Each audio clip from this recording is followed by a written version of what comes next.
Alors nous allons ce matin commencer cette première pensée ou cette première passion, la gourmandise. Ça tombe bien, on est en carême. Alors ce chapitre, il est en deux parties. Il y a la gourmandise en tant que telle, et puis la deuxième partie, elle est consacrée comment guérir de cette gourmandise. On va, pour comprendre un petit peu ce qui se passe, parce que vous savez que tout commence déjà dans le Jardin d'Éden, tout commence avec cette tentation de l'arbre de la science du bien et du mal.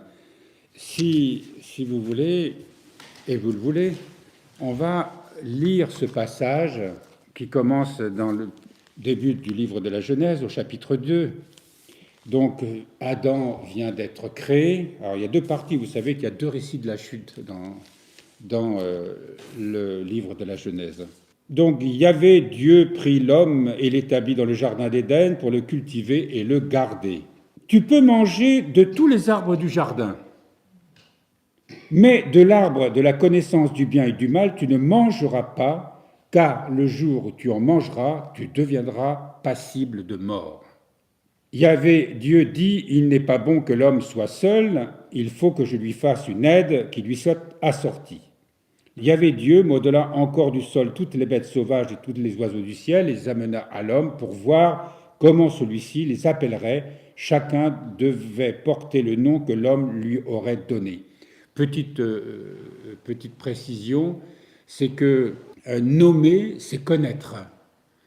Nous portons tous un nom, et c'est parce que nous portons ce nom ou ce prénom que nous savons de qui on parle. Ça signifie « je connais cette personne ». Mais alors, évidemment, c'est plus dans la relation sociale.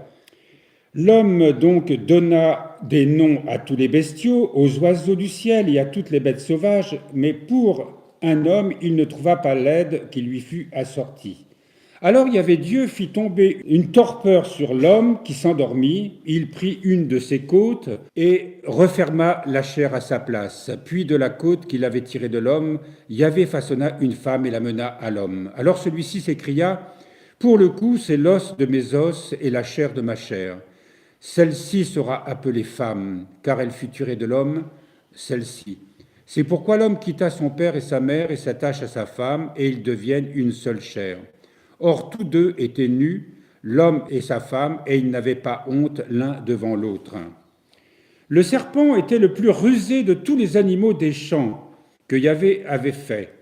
Il dit à la femme, « Alors, Dieu a dit, vous ne mangerez pas de tous les arbres du jardin ?» La femme répondit au serpent, « Nous ne pouvons pas manger du fruit des arbres du jardin, mais du fruit de l'arbre qui est au milieu du jardin, Dieu a dit, vous n'en mangerez pas, vous n'y toucherez pas, sous peine de mort. » Le serpent répliqua à la femme, « Mais pas du tout. » Le « mais », c'est moi qui l'ajoute.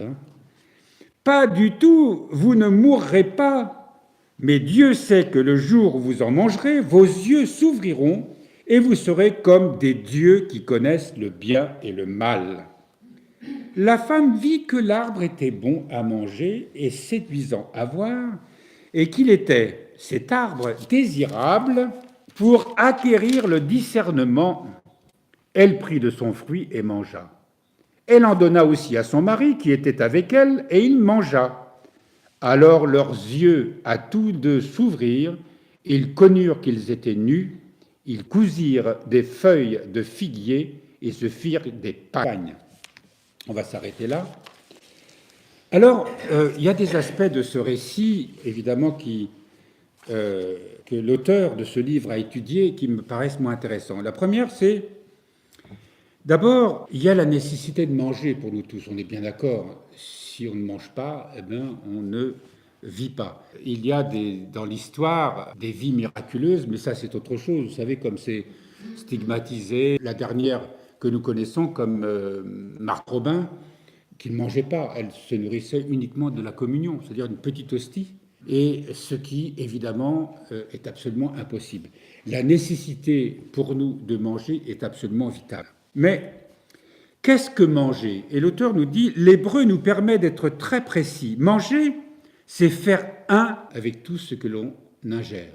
C'est-à-dire la nourriture que nous mangeons, qui n'est pas seulement quelque chose qui est là, utilitaire. Vous savez, comme quand on va à la station-service, hein, on remplit le réservoir, quoi. C'est ce qui va pouvoir faire tourner la machine. Je me souviens de cette expression, je l'avais entendue il y a très très longtemps, quand j'étais dans le nord de la France, enfin dans l'Oise plus précisément, et j'avais assisté à une conférence, et quelqu'un disait que nos familles, nos maisons sont devenues, ben voilà, il n'y a plus de communication parce que tout le monde est occupé, tout le monde travaille, tout le monde est fatigué, il y a la télévision, etc. Et nos maisons sont devenues des stations-service où on va se restaurer et puis on repart, quoi. En cette langue, manger se dit akal, littéralement en séparant les deux parties composantes de ce mot, faire un de tout. Faire un, c'est a, de tout, kal. Ainsi, manger, c'est faire un avec la nourriture que l'on absorbe en prenant la force, l'énergie. Et cela ne concerne pas seulement la nourriture terrestre, mais aussi la nourriture céleste.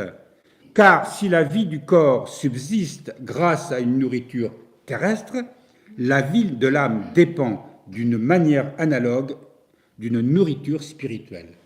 Et là, l'auteur nous fait ce lien, justement, avec le fait que manger, c'est pas seulement recevoir de la nourriture terrestre, c'est aussi recevoir une nourriture spirituelle. Tout dépend de l'attitude que l'on va avoir de notre rapport avec la nourriture. Est-ce que nous allons faire un avec cette nourriture? Or, faire un avec cette nourriture, c'est pas parce qu'on l'ingère, c'est simplement reconnaître qu'elle nous est donnée. Elle est un don de Dieu. Voilà pourquoi, et nous l'avons rappelé là dans notre homélie à propos du sens sacré de la nourriture, du sens sacré de manger. Si la tradition nous recommande de prier, et nous rendons grâce à Dieu, nous demanderons à Dieu de bénir cette nourriture, de nous bénir pour que nous puissions faire un avec cette nourriture, d'avoir dans l'esprit de rendre grâce. Et si nous nous mettons à table pour ripailler, évidemment, ou tout simplement manger à toute vitesse et en pensant à autre chose ou en se dispersant et en ne faisant même pas attention à ce qui est dans notre assiette, évidemment, nous ne pouvons pas faire un avec cette nourriture, autrement dire faire un avec Dieu. C'est un acte sacré. Dans les monastères, le réfectoire, il est comme une chapelle. Les moines sont de chaque côté de ce réfectoire, et puis au fond, qui correspondrait au chœur, il y a l'abside, il y a l'abbé, il y a le prieur, le sous-prieur, etc. Et puis on mange dans le silence. Ou du moins, il y a un lecteur qui va lire les saints du jour, par exemple, un passage des Pères du désert ou une lecture spirituelle. Et même chez les bénédictins, dans la tradition ancienne, et ça se fait encore, il y a une manière de lire qui n'est pas la manière ordinaire de lire, comme la lecture que j'ai faite de ce passage du livre de la Genèse. Il y a une manière que je ne vais pas dire ici, mais qui est très lente et qui est assez étonnante au départ, mais on constate une chose, alors évidemment, le lecteur ne lit pas beaucoup en termes de quantité et en nombre de pages, mais on retient absolument tout ce qui est lu. Et surtout, ça ne nous distrait pas de la nourriture que nous sommes en train de manger. C'est-à-dire que nous pouvons faire un avec cette nourriture qui nous est donnée, fruit de la providence de Dieu, et en même temps, eh bien, notre esprit ne va pas vagabonder à travers des pensées dans un intellect distrait, mais il s'attache à entendre, à écouter une lecture spirituelle qui lui est donnée. Donc on est dans une atmosphère, je dirais, quasi eucharistique. Et en plus, j'ajoute à cela que, mais nous pourrons le voir un peu plus loin, peut-être dans la deuxième partie, les moines ont une alimentation qui est essentiellement végétarienne. Donc voilà, il y a un aspect spirituel, et donc, et cet aspect spirituel, ça veut dire quoi? Quand nous parlons de la grâce, quand nous parlons de la réponse de Dieu à nos prières, quand nous implorons son amour, que nous avons besoin de recevoir sa guérison, de recevoir une consolation, etc. Qu'est-ce qui nous est donné? Eh bien, c'est ce qu'on appelle dans la tradition orthodoxe la grâce incréée. L'intervention de cet amour à travers l'Esprit Saint qui nous est donné. Manger en ayant le sentiment que nous recevons en même temps la grâce de l'Esprit Saint, parce que notre cœur est tourné vers lui, parce que notre cœur est dans l'action de grâce, parce que notre cœur se réjouit du don de la vie que Dieu nous donne pour que notre corps soit nourri, mais aussi, en même temps, eh bien, que nous puissions avoir conscience que manger est un acte eucharistique. Manger est comme si nous étions dans un office ici, que nous étions en train de chanter pour nous nourrir de la parole de Dieu. La nourriture devient une nourriture céleste.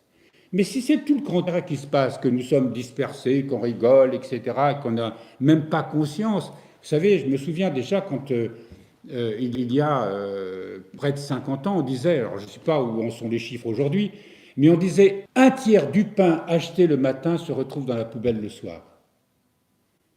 C'est tragique. Et c'est tragique pourquoi? Parce que la nourriture que nous mangeons aujourd'hui n'est plus celle que nous mangions autrefois. Moi, je suis d'une génération, vivant à la campagne, le pain était encore du pain. Vous savez, ces gros pains qu'on tranchait avec une grande lame, qu'on mettait dans un tiroir, et on mangeait le pain, on ne jetait jamais le pain. On avait une basse-cour avec un poulailler, il n'y avait jamais de pain dur qu'on donnait aux poules, tout était toujours mangé. Et nous, les enfants, on recevait cette éducation où le pain, on ne le mettait pas sur le dos, par exemple. Vous savez, on le mettait toujours à plat. Pourquoi? Parce qu'on nous enseignait que la nourriture est sacrée. Pourquoi? Parce qu'on la gagnait à la sueur du front, parce que j'étais dans une famille qui était pauvre. Et puis, on signait le pain avant de le manger. C'est important, ce rapport à la nourriture. Vous voyez dans ce qu'on appelle aujourd'hui, des paysans à appeler cette fameuse formule qui est devenue célèbre, quand ils parlent de la malbouffe. Eh bien, oui, nous sommes dans un monde où la nourriture industrialisée que nous allons acheter au supermarché, qui est vendue sous plastique ou sous blister, mais c'est une nourriture qui n'est plus naturelle. Et on n'a plus le respect de cette nourriture. Il nous faut retrouver cela. Nous mangions, quand j'étais jeune, nous mangions les fruits du jardin. Et de toute mon enfance, j'ai travaillé tout le temps au jardin. Parce que mon père, quand il revenait de son travail, où il avait un attelage de chevaux et qu'il travaillait dans les champs, eh bien, il allait au jardin. Et nous, les enfants, il fallait sarcler, il fallait biner, et même quand j'étais un peu plus grand, je bêchais. C'était pour nous absolument naturel. Donc, il y avait ce sens du respect de la vie, parce que ce qu'on mangeait, eh bien, on le mangeait à la sueur de son front. Et c'était vraiment, pour moi, vraiment une grâce extraordinaire. Aujourd'hui, dans les cités, il y a des jeunes qui ne savent pas encore que le lait, ça vient. Alors évidemment, à la télévision et tout ça, on sait bien que le lait vient des vaches, mais il y a plein de notions qui sont complètement déconnectées et on est dans un monde de plus en plus virtuel. Ça ne va pas s'arranger. Voilà, donc il n'y a plus ce respect de la nourriture. Or, c'est très important parce que quand on va parler de la gourmandise, si on n'a pas ce respect-là, on va tomber dans la gourmandise. Le triple précepte. Au paradis, Dieu délimite de manière très claire ce qu'Adam et Ève peuvent manger pour leur vie et leur croissance. De tout arbre du jardin, donc c'est la citation de Genèse 2, 16, 17, de tout arbre du jardin tu prendras ta nourriture, mais de l'arbre de la connaissance du bien et du mal vous ne mangerez pas. Par ce commandement, Dieu donne à Adam un triple précepte. De tout arbre, tu peux manger de la nourriture que tu trouves dans le paradis. Elle est bonne à manger. Tu prendras ta nourriture, c'est une nécessité vitale pour toi. Tu ne peux pas vivre sans l'apport extérieur à toi de la nourriture.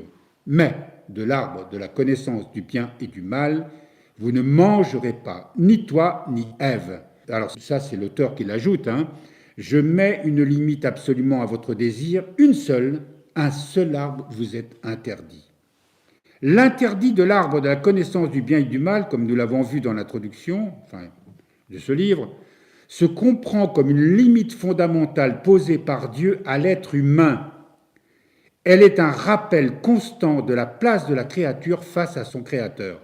Et saint Augustin l'affirme très clairement, il fallait que l'homme reçût un commandement, sinon il n'aurait pas pensé ni compris qu'il y avait un Seigneur au-dessus de lui. L'interdit nous aide à contenir notre désir, naturel et très puissant, d'accéder à tout prix à une expérience humaine de plénitude, mais également à renoncer à celui d'acquérir une connaissance égale à celle de Dieu, de devenir comme des dieux, ce que le serpent dit à Ève dans Genèse 3, 5. De la sorte, l'interdit divin et la suggestion du serpent qu'il suscita nous permettent de préciser que sont le bien et le mal. Le bien, c'est connaître notre Créateur et nous réjouir d'être l'œuvre de ses mains, comme le rappelle le psaume 110. Le mal, c'est l'ignorer et ne pas reconnaître notre statut de créature. En mettant Dieu de côté, notre Créateur, ou en niant son existence, nous laissons se développer en nous le désir d'une connaissance totale et parfaite, infinie, du monde et de nous-mêmes, mais sans Dieu, sans lui. Une telle connaissance est en réalité un fantasme, dans le sens qu'elle est un refus de la nature limitée du créé. Elle postule que nous pouvons nous passer de Dieu pour parvenir à l'illimité. Alors, nous le voyons, toute la réalité de la vie spirituelle, sans ce lien avec Dieu, sans avoir cette conscience que nous sommes une créature créée, donc limitée, et que cette omniscience n'appartient qu'à Dieu, cette toute-puissance n'appartient qu'à Dieu, cette omniprésence de Dieu n'appartient qu'à Dieu. L'homme ne peut pas prétendre à cela, mais pourtant, c'est ce que le serpent suggère à Ève, et en disant, mais si vous mangez de cet arbre de la connaissance du bien et du mal, eh bien, vous serez tout puissant. Vous deviendrez comme des dieux. On pourra le développer éventuellement, mais quand nos pères nous parlent justement de cet arbre de la connaissance du bien et du mal, c'est pas que lorsque Adam et Ève vont chuter, c'est pas parce qu'ils font quelque chose de mal, c'est qu'ils s'attribuent le bien que Dieu leur fait, leur donne à eux-mêmes. Ils pensent qu'ils n'ont pas besoin de Dieu et par conséquent de rendre grâce à Dieu pour tout ce qui leur sont donnés. La vie d'abord, la nourriture, comme nous l'avons vu, et les connaissances qu'ils peuvent acquérir, tout ça vient de Dieu. Et c'est pour ça que dans l'épître de Saint Jacques, il est dit « Tout bien vient d'en haut, tout bien vient de Dieu et non pas de l'homme ». Or, nous le voyons aujourd'hui, l'homme se croit tout-puissant. Dieu est un accessoire pour ceux qui y croient, mais pour le système dans lequel nous vivons, les sciences, toutes les formes de sciences, elles n'ont pas besoin de Dieu. Et l'homme développe une science et nous voyons ce que ça donne dans le monde. En éradiquant de sa pensée toutes les grandes valeurs traditionnelles qui faisaient le socle sur lequel les civilisations s'étaient développées, aujourd'hui, eh bien, on fait table rase de tout ça, ou on veut faire table rase de tout ça en se disant « nous allons inventer un monde qui va être encore meilleur et beaucoup plus libre que celui que nous avons connu jusqu'à maintenant ». Alors, c'est une sorte de répétition de cette chute originelle. Vous savez ce qu'on appelle le wokisme aujourd'hui, c'est-à-dire on part du principe que tout ce qui était avant, c'est pas bon, nous allons inventer, on repart à zéro, on fait table rase de tout ce qui a existé et nous allons inventer un monde, nous allons développer une morale, une éthique, des lois qui seront très différentes de ce que nous avons connu. Donc, on s'affranchit de tout interdit en quelque sorte. On ne s'interdit rien. Les seuls interdits que nous allons voir apparaître, c'est celles que le système et les lois nouvelles qu'il érige, eh bien, il dit, voilà, il faut croire en ça. Les interdits, c'est de ne pas croire, ne pas faire ceci. On s'invente un autre monde. Alors, il y a quelque chose qui est intéressant, c'est que l'interdit que donne d'abord Dieu, il le donne à Adam. Dans la chronologie du récit, Ève n'existe pas encore. Adam, cet être qui, dans son évolution, n'est pas encore divisé en homme et femme. les récits, évidemment, il ne faut pas le voir à la lettre, mais il va y avoir cette division où l'homme, dans son évolution, au départ, n'est pas encore ce que nous sommes devenus, hommes et femmes. Mais il fallait que cela soit. Et il y a cette... alors le récit parle du côté, de la côte, peu importe, il y a des interprétations, ou du moins des explications, mais qui montrent bien que la femme n'est pas une sous-espèce née de l'homme, mais bien quand il dit « elle est l'os de mes os et la chair de ma chair », ou les os de mes os et la chair de ma chair, c'est que vraiment, ils sont absolument identiques, sauf avec cette particularité que l'homme est homme et que la femme est femme et qu'ils sont complémentaires. Il y a cette relation, une sorte de dualité qui se cherchera d'ailleurs et que nous connaissons bien. Nous sommes des êtres très différents, mais absolument indispensables dans cette complémentarité ou l'altérité, pour donner un terme plus précis, cette recherche d'altérité qui fait qu'ils doivent être vraiment un. Et alors, le commandement de manger de tout arbre du paradis est suivi dans le texte hébraïque, mais qui n'est pas représenté là, que nous n'avons pas entendu, dans Genèse 2,16. Je vais quand même le relire pour que nous puissions nous remettre dans le contexte. Dieu fit à l'homme ce commandement, tu peux manger de tous les arbres du paradis, mais de l'arbre de la connaissance du bien et du mal, tu ne mangeras pas, car le jour où tu en mangeras, tu deviendras passible de mort. Et le commandement de manger de tout arbre est suivi dans le texte hébraïque de 2 mots pour dire. C'est-à-dire, pour qu'Adam le dise à Ève. Certes, Adam l'a fait, mais de manière incomplète, ou du moins imprécise, comme nous allons le constater. En cela, il manque gravement à sa responsabilité, se montrant incapable de mener à bien la tâche que Dieu lui a confiée. Mieux informée, Ève aurait été plus à même de résister à la tentation du serpent. Cette légèreté, entre guillemets, d'Adam aura pour conséquence un alourdissement considérable de son travail. Saint Ambroise de Milan souligne que si le serpent s'était adressé à Ève et non à Adam, c'est parce qu'il savait qu'Adam avait reçu le commandement directement de Dieu, alors qu'Ève l'avait entendu d'Adam. Il comptait avec raison, hélas, pouvoir profiter d'une imperfection dans les paroles échangées entre eux pour la troubler. Alors ça, c'est intéressant, ça, parce que ça veut dire que dans ce couple Adam et Ève, dans cette complémentarité, il y a évidemment toute l'évolution ne peut pas se faire sans cet échange, sans cette compréhension mutuelle. Il y a déjà là quelque chose, une dissonance qui, avant la tentation, est mise en lumière. Une dissonance dans la communion entre Adam et Ève, entre l'homme et la femme.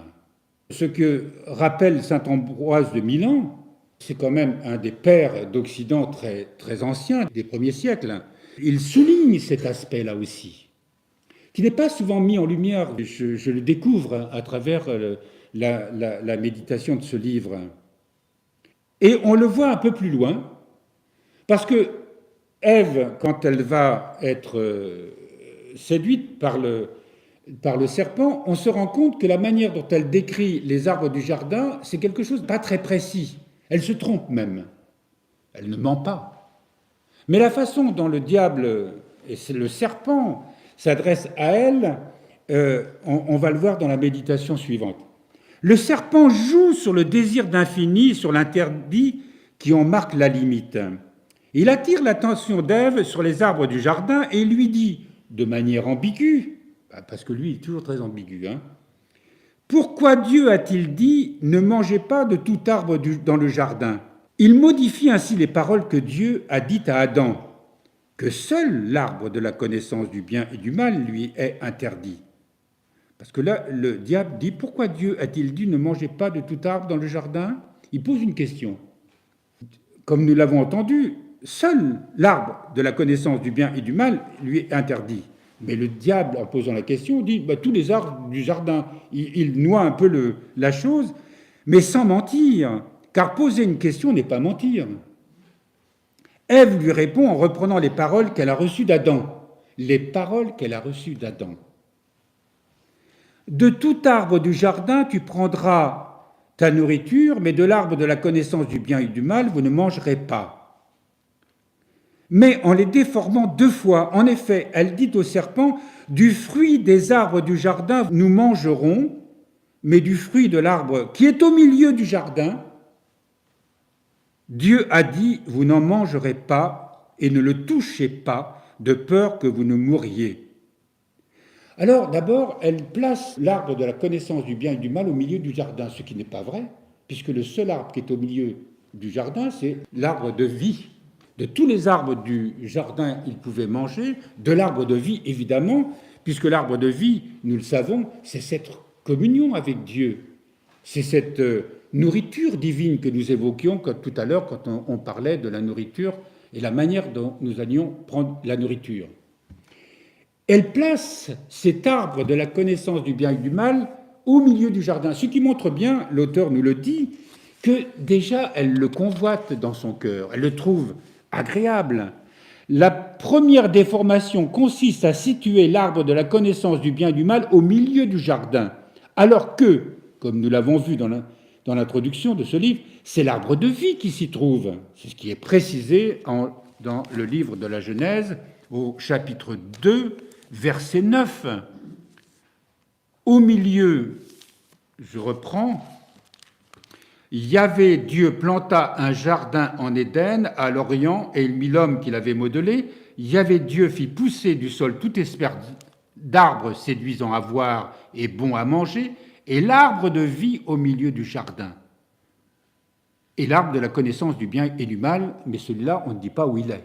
Mais ce qui est central, c'est l'arbre de vie. Mais Ève, dans sa conversation avec le serpent, elle place cet arbre au milieu du jardin, comme si c'était l'arbre le plus important. Mais il était important parce qu'il ne fallait pas y toucher, non pas parce qu'il était important à manger. Et l'auteur dit, mais c'est parce que Ève est dans la relation avec Adam, il s'agit dans ce rapport entre l'homme et la femme où il y a déjà cette dissonance.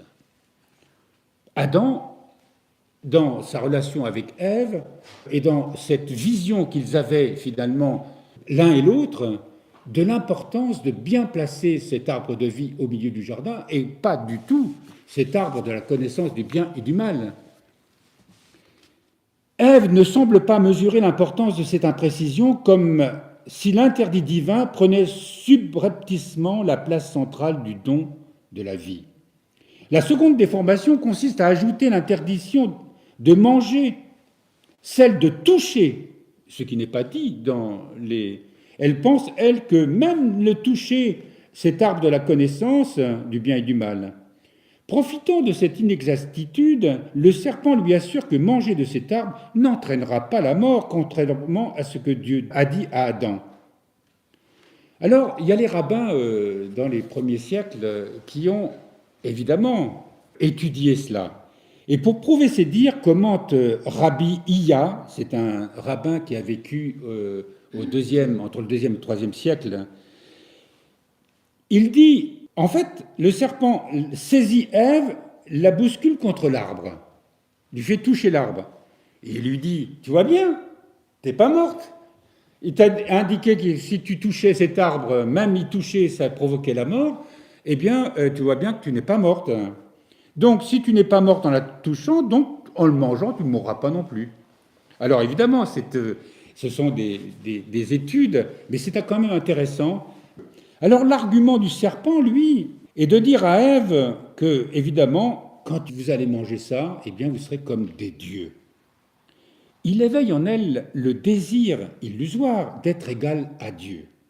Il fonde son argument sur le fait que Dieu créa Adam et Ève à son image, c'est-à-dire revêtus de toutes les prérogatives de leur modèle, et il insinue que Dieu ne leur a pas tout dit. qu'il a omis de dire qu'en mangeant de ce fruit, ils allaient devenir semblables à lui. Et c'est vrai qu'on voit dans le monde dans lequel nous sommes que les hommes n'ont pas besoin de Dieu et que l'homme peut se considérer comme tout-puissant. C'est toujours cette même tentation. Donc, on notera que la première tentation du serpent touche à la nourriture. Il n'est donc pas étonnant que les pères aient considéré quel est le premier aspect de l'ascèse. Il y a toute cette relation, pas seulement à la nourriture, à tout ce qui nous entoure. Est-ce que nous le regardons comme quelque chose qui nous est donné, comme tout ce qui nous entoure, ce qu'on appelle les peuples premiers, avaient cette relation à la terre-mère. Vous vous souvenez, je rappelais cette tribu africaine qui, lorsqu'elle partait à la chasse, et donc il y avait tout un rituel pour préparer les flèches, pour préparer les armes, pour que les hommes se sanctifient, se remplissent de force, et ils allaient traquer pendant plusieurs jours l'animal qu'ils allaient tuer, et au moment où ils le tuaient, ils avaient cette prière pour délivrer l'âme de l'animal. Vous vous rendez compte le rapport à la vie? Quand on voit les abattoirs modernes, à quel point, comment les animaux sont poussés, comment il y a cette peur dans le regard des animaux, comment, je veux dire, si nous fassions une journée dans les abattoirs, je crois qu'on serait guéri pour la vie de manger de la nourriture animale. Et donc, il y a ce retour à travers ce texte biblique et à travers cette tentation, eh bien, de revenir à ce que nous avons perdu. Ève vit que l'arbre était bon comme nourriture, plaisant à voir au regard, favorable pour comprendre, et prenant de son fruit, elle mangea. Et on voit bien qu'elle fait un acte personnel. Elle ne s'adresse pas à Adam, en disant « Qu'est-ce que tu en penses ?» On voit cette dissonance qu'il y a déjà entre les deux. Alors on pourrait disserter à perte de vue là-dessus, mais il y a quand même cet aspect, moi, qui me paraît important et que l'auteur a souligné. Cet lien entre Adam et Ève qui font que ils auraient pu se dire, alors on va discerner ensemble. Qu'est-ce que tu en penses? Ève mange. Elle mange parce que dans leur relation, alors évidemment c'est écrit de cette manière, il ne faut pas prendre les choses à la lettre, il ne lui a pas donné toutes les informations, lui-même n'a pas pris conscience de l'importance de partager ces informations, de ce que Dieu avait mis dans son cœur, de ce que Dieu lui avait dit.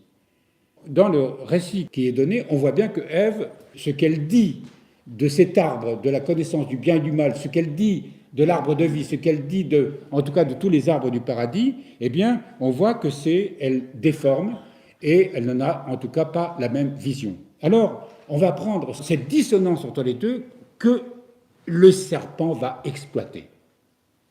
Et il va séduire Ève par ses arguments en disant « mais attendez, ouvrez les yeux, là, vous n'êtes plus des enfants quand même, hein ?» Elle mange, elle goûte et se dit « Waouh, c'est super bon. Hey, regarde Adam, quoi, vas-y, mange toi aussi. » Et leurs yeux s'ouvrirent et ils découvrent qu'ils sont nus, ils découvrent leur fragilité. Ce qui paraissait comme naturel, eh bien soudain, ils éprouvent le besoin de se cacher, sexuellement parlant, parce que là, il s'agit d'une nudité au sens sexuel, ils cachent leur sexe, nous rapporte Élia, ils tombent là dans ce qu'on appelle la concupiscence. En fait, c'est toute leur nature qui autrefois était pure, puisqu'ils étaient reliés à Dieu, était pure, innocent en quelque sorte, lumineux. Tout devient finalement, cette chute dans le péché va leur montrer que finalement, même ce qui était dans la relation sexuelle va devenir, comme va le montrer toutes ces conséquences de cette chute originelle, eh bien, notre rapport les uns avec les autres, notre rapport à la vie en général, eh bien, va être dans la possession de l'autre, dans la possession des biens, dans la possession de la connaissance, etc., etc. Voilà pourquoi que soudain, ils découvrent qu'ils deviennent finalement impurs. Et c'est tragique. Alors évidemment, tout ça est un raccourci de l'histoire, c'est très symbolique, mais cet arbre de la connaissance du bien et du mal, ils vont faire l'expérience de ce que le bien et le mal à travers la souffrance, à travers l'expérience, le discernement qui leur était donné à travers cette relation avec Dieu, se séparant de Dieu, ils allaient faire l'expérience dans la matière, dans leur chair, dans leur être, de ce que c'est d'être coupé de Dieu et de faire l'expérience du mal dans leur vie.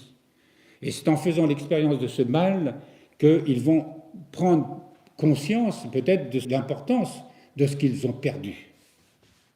Donc, elle voit qu'il est bon à manger. Et l'auteur nous dit, bien sûr, qu'est-ce à dire, elle vit? D'abord, elle avait vu cet arbre. Mais à ce moment-là, elle se dit, mais oui, cet arbre, il a l'air bon. Elle le regarde d'une autre manière. Le désir qui est suscité par le serpent en elle, elle vit que l'arbre était bon, comme nourriture, plaisant à voir, au regard favorable pour comprendre, et prenant de son fruit, elle mangea. Qu'est-ce à dire, elle vit? N'avait-elle donc pas vu cet arbre avant?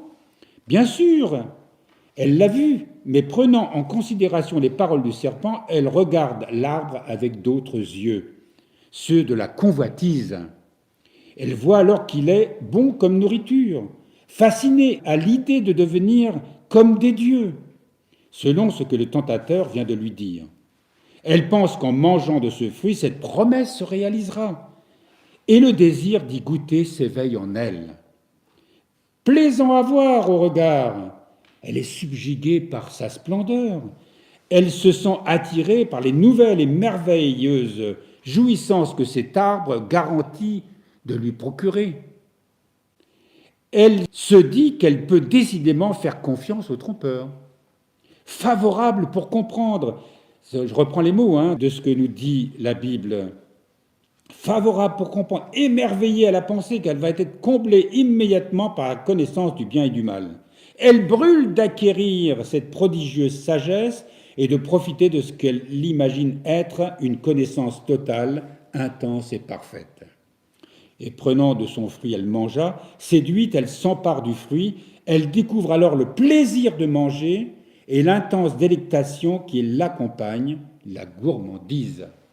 En fait, elle tombe dans cet aspect où, s'enfermant sur elle-même, il y a cette espèce d'autosatisfaction, d'auto-plaisir, savourer pour soi ce que l'on acquiert, ce que l'on reçoit, ce que l'on mange, à travers la nourriture. Et on voit qu'à ce moment-là, il y a, nous l'avons expliqué, je crois, dans le cours précédent ou dans une des homélies, je ne me souviens plus, mais que ce désir, qui était à l'origine le désir de Dieu, le désir d'être toujours en communion avec Dieu, ce désir étant perdu, va s'éclater en une multitude de désirs parce qu'on ne peut pas affranchir justement ce désir natif qui est en nous, cette ardeur qui accompagne le désir. Je crois que oui, nous l'avons vu dans ce cours. Et à ce moment-là, c'est une multiplicité de désirs que nous aurons envie de satisfaire et qui est infinie, insatiable, abyssale. Alors, nous dit l'auteur, notre intellect, donc ce qui nous poussait vers Dieu, ce désir de Dieu, ce désir d'être obéissant à Dieu, ce désir de se nourrir de la volonté de Dieu en quelque sorte, eh bien notre intellect est dépouillé de sa sobriété naturelle, privé de la lumière divine qui l'éclairait. Il s'obscurcit et perd son rôle naturel de pilote, c'est-à-dire, comme l'explique très exactement Évagre le Pontique, sa capacité à recevoir l'état recherché, l'état de la prière, et la perdant, il devient gourmand des choses de ce monde. Alors, on n'a pas besoin de faire un effort pour comprendre que, voyez le monde dans lequel nous sommes, la publicité, les publicités, on ne cesse d'inventer de nouvelles choses. C'est le dernier produit qui doit sortir, qu'il faut absolument acquérir. C'est les dernières nouveautés. Même sur nos plateaux, sur les chaînes d'information continue, il s'agit de susciter toujours de nouveaux désirs, de nouveaux intérêts, éveiller, maintenir notre éveil, notre intelligence, mais dans un monde totalement illusoire, qui nous coupe de Dieu. Et notre intellect, c'est-à-dire notre intelligence, toutes nos facultés sont attirées vers ça. Alors vous imaginez que, comme nous sommes en temps de carême, combien il est important de s'affranchir de ça, de s'éloigner de cela, de jeûner de cela. Justement, c'est ça qui est important. Donc, nous savons bien qu'il faut manger. C'est vital.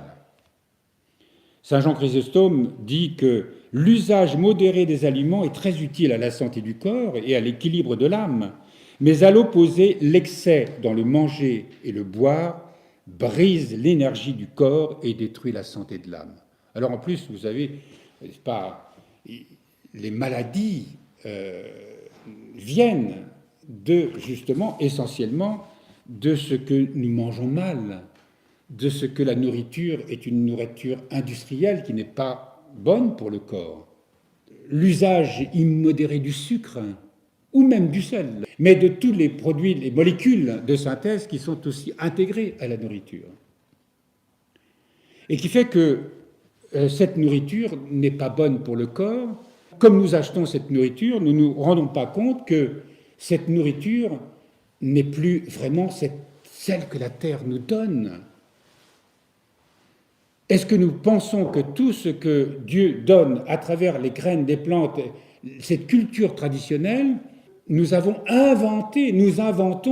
avec ce qu'on appelle les OGM, nous transformons même les graines qui sont le principe même du vivant en quelque chose que l'homme a fabriqué et qui finalement se révèle comme étant fragile, où des maladies se développent. Donc on invente sans cesse des pesticides et de quoi fertiliser la terre, des produits qui ne sont des produits de synthèse, qui ne sont plus des produits naturels, qui ne sont plus cet humus de la terre, ce renouvellement. Nous avons inventé un monde sans Dieu, et par conséquent, la plupart de nos maladies sont la conséquence de cela. Alors, il y a les maladies du corps, mais aussi les maladies de l'âme. C'est ce que nous sommes en train d'étudier, qu'on verra peu à peu. La nécessité de se nourrir nous fait quotidiennement penser à notre dépendance envers Dieu. Ce rappel renforce notre attention face au risque de négliger l'essentiel dans notre vie, en accordant plus d'importance à notre bien-être matériel qu'au commandement du Seigneur. Aimer Dieu et aimer son prochain. En nous laissant accaparer par des préoccupations liées à la santé du corps, perdant de vue qu'il est le temple du Saint-Esprit, comme le rappelle saint Paul dans la première épître aux Corinthiens au chapitre 6, verset 19, en nous laissant envahir par l'angoisse de manquer de quelque chose, oubliant que notre Père sait ce dont nous avons besoin. Ne nourrit-il pas même les oiseaux du ciel ? En nous laissant prendre de manière excessive par le plaisir que procure la nourriture, omettant l'unique nécessaire, en manquant au partage et à la générosité, ne tenant pas compte du fait que manger est une nécessité commune à tous les êtres vivants. Ce que veut dire l'auteur, c'est que, comme nous sommes coupés de cette relation naturelle avec Dieu, cette confiance que sa providence nous donnera toujours ce dont nous avons besoin, eh bien nous sommes préoccupés d'une manière excessive par notre santé. D'abord, c'est vrai, parce que nous sommes en moins bonne santé que l'étaient nos parents, nos grands-parents et nos arrière-grands-parents, quoi qu'on en dise. Même si la médecine, la science a fait des progrès, il nous a montré que, évidemment, vivre dans un environnement où la propreté est absolument nécessaire, mais nous dépensons une fortune pour nous soigner. Nous dépensons une fortune, nous sommes sans cesse chez le thérapeute, et pour ceci, et pour cela, etc. C'est fou, c'est que l'importance que nous accordons à notre corps. Nous avons une sorte de rapport à notre corps, à notre santé, qui va de pair justement avec cette perte de vue de ce rapport avec le vivant, de ce rapport avec Dieu, évidemment.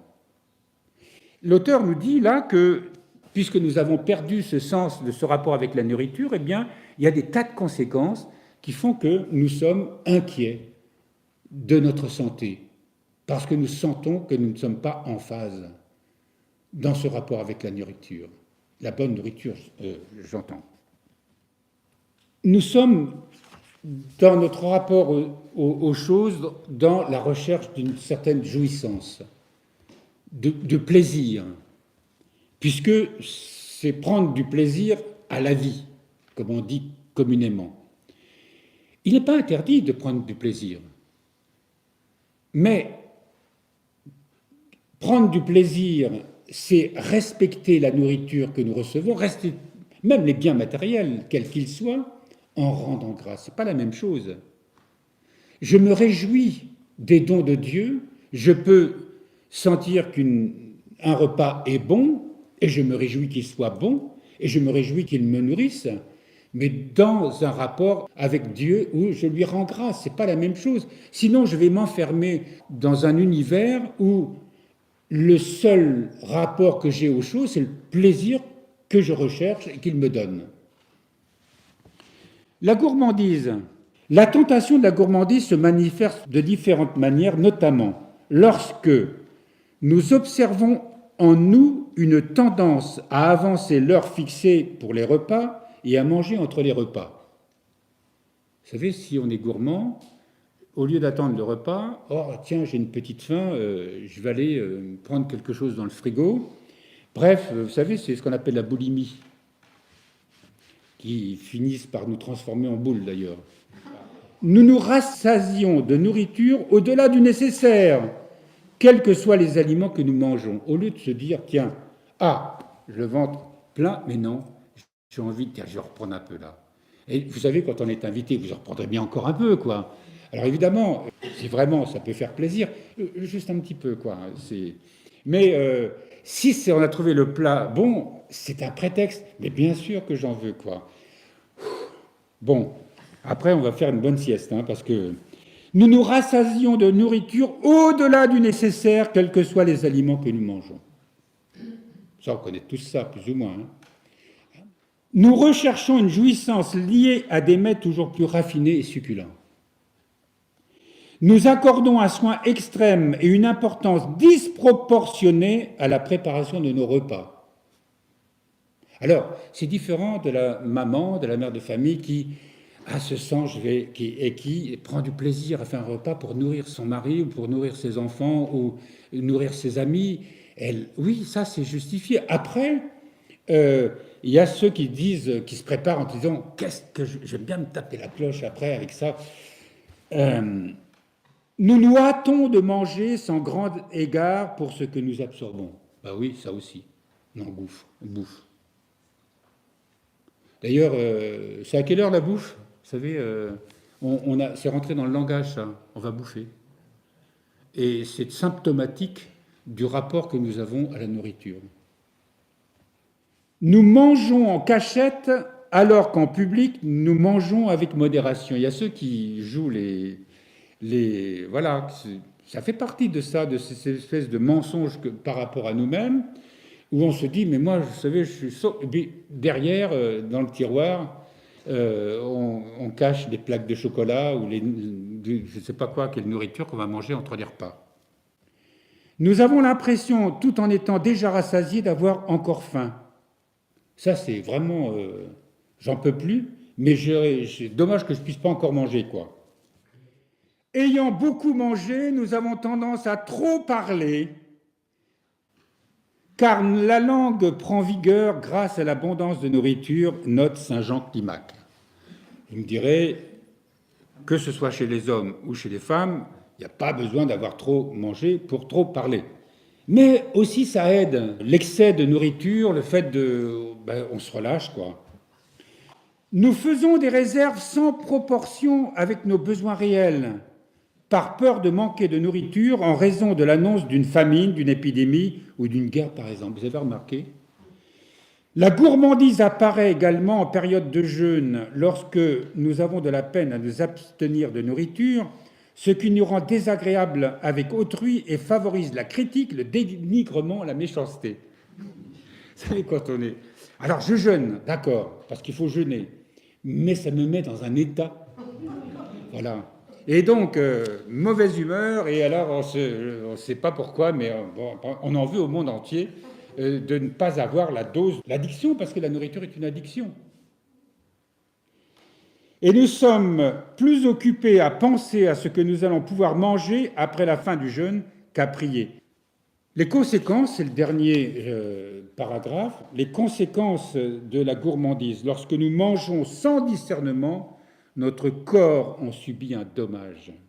Il perd peu à peu son équilibre et sa santé peut être mise en péril. Voyez aujourd'hui, aux États-Unis et maintenant en Europe, l'obésité. C'est un fléau national. Souvent en méprisant les petits désordres, comme le dit saint Dorothée de Gaza, que notre corps tombe malade. De plus, c'est ce qui nous importe ici, notre corps, appesanti par la multitude des mets, rend l'intellect faible et paresseux. C'est encore saint Diadoque de Phocité qui nous dit cela. Il est livré au trouble des pensées et rempli d'images impures. Il perd toute perspicacité et ne joue plus son rôle d'allié efficace dans le combat spirituel. Nos sens, alors, sont détournés des réalités célestes, se laissent facilement attirer vers ce qui est terrestre, vers les jouissances multiples que l'apôtre appelle les désirs de la chair. Ça, c'est dans Galates, l'épître aux Galates, au chapitre 5, verset 24. De sorte que le désir et le plaisir de manger, une fois exacerbés, prennent une place sans proportion avec le besoin de se nourrir. Chacun vénère ce qu'il aime, écrit saint Jérôme à Eustochium, qui est une de ses filles spirituelles. Cela éclaire les mots de l'apôtre affirmant que ceux qui deviennent des esclaves de la nourriture, leur Dieu, c'est leur ventre. Voilà. Je vous remercie d'avoir assisté à ce cours et je vous invite samedi prochain à suivre la deuxième partie, comment guérir de la gourmandise.